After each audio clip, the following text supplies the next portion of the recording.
Hello, I'm Rachel Lawson, the Community Liaison for the Drupal Association, and thanks for watching this video all about the upcoming community elections.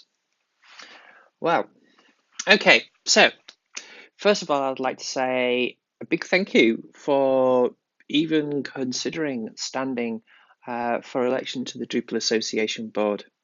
It's a big job and it's a significant contribution to the success of the Drupal project. So thank you. So today, what we're going to do is talk about, first of all, what does the association board do and how does it work? We're going to talk about how do nominations for the community elections work, for the community positions, and who can run, and how do you actually go about it? So, first of all, what does the Drupal Association Board do? Well, it thinks strategically, and it does that based upon the Drupal Association mission, which has been set for a number of years. And that mission is Drupal powers the best of the web.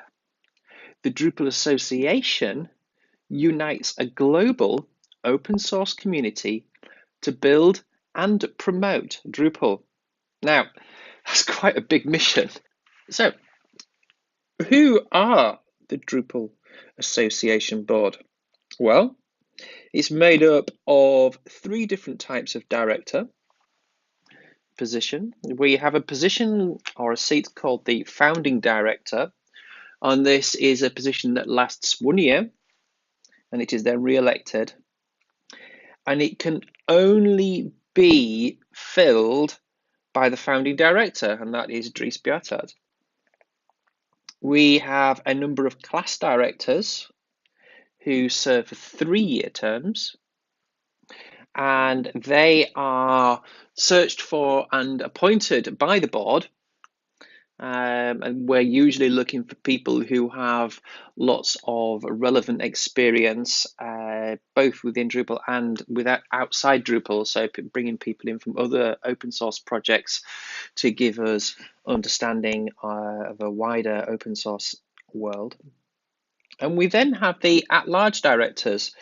These are currently 2 seats that are elected each and every other year. So we elect 1 seat each year, offset by 1 year, and they last 2 years. And this could be you. It's why you're here. They're elected by the community and ratified by the rest of the board to serve staggered 2-year terms. Okay, now as a board member, should that be something that happens, you have very specific duties. You have a duty of care. So that means that board members are expected to actively participate in organizational planning and decision making at a strategic level and to make sound and informed judgments. So that means we have 2 offsite meetings every year. So that will mean flying in. We have regular online meetings and so on. Normally, board directors pay their own travel, but we have an amount of funds to help with that as necessary. There's a duty of loyalty. So when acting on behalf of the organisation, board members must put the interests of the nonprofit before any personal or professional concerns and avoid any potential conflicts of interests. So this is us saying that you can't use the information that you learn on the board or try to influence it in a way that particularly benefits you personally or your business, etc. And should you find yourself looking at a strategic decision that might put you in a position of conflict of interest, you need to notify the rest of the board and then obviously step back for that particular thing. Finally, there's a duty of obedience. The board is responsible for and ensure that the organisation complies with federal, state and local laws and regulations, and that it remains committed to the mission that we mentioned earlier. Okay, in practical terms, that means at a strategic level, You will be overseeing financial performance, looking at the figures, making sure we're doing everything right, setting strategy, setting and reviewing policies, helping to fundraise, and managing the executive director, Megan Sanicki. You are her boss. Now, every year, the executive committee inside the board of directors sets the focuses for the following year.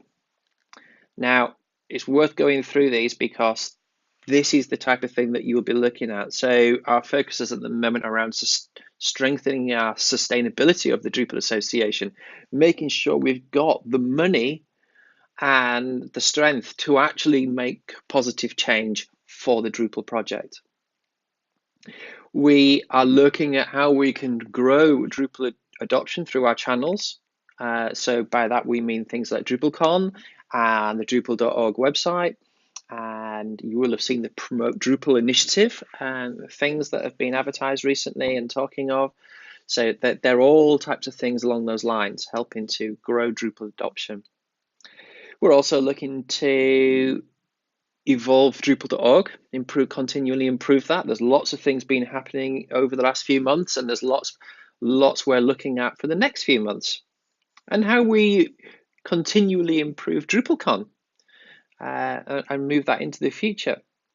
Now, remember, these are strategy focuses. So this isn't looking at the detail. This is looking at the overall picture and the direction. And it's worth mentioning that if you come in as a community elected board member, the things that the board will be working on are set by this executive committee. They're not set by the individual, so you won't necessarily be able to bring in something that you've been a burning thought that's been at the top of your head and change the direction of the whole board quite that easy. It's the strategy is set centrally, and that's what you'll be working on. Okay. So, how do nominations and elections actually work? Well, candidates self-nominate. In other words, you need to actually go in to the form on the association.drupal.org website and actually nominate yourself. You can't nominate somebody else. That's not the way it works here.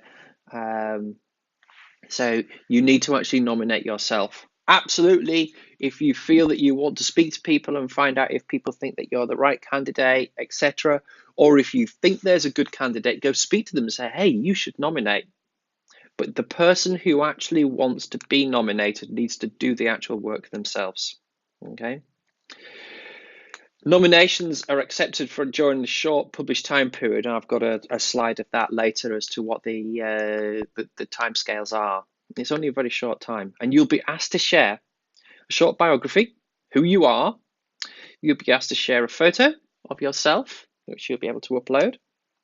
You'll be asked about what is your motivation for running, and you'll be asked for, well, why should we have you? What is your relevant experience? How are you going to be aware of what a board member is doing? Have you worked on previous boards of other non-profits before, etc.? That type of thing. Okay, show some relevant experience. And finally, some contact information. People are going to want to have questions. We're going to want to be able to contact you from the Drupal Association to talk about these things. All those things will be on the nomination form. We use a system called instant runoff voting. We've used it for the last few years, and it seems to be very successful at choosing some excellent board members over the last few years. And what it does is we speak with the Drupal community. We ask them to vote by ranking each candidate 1 to 10 type thing, okay, depending on how many they are.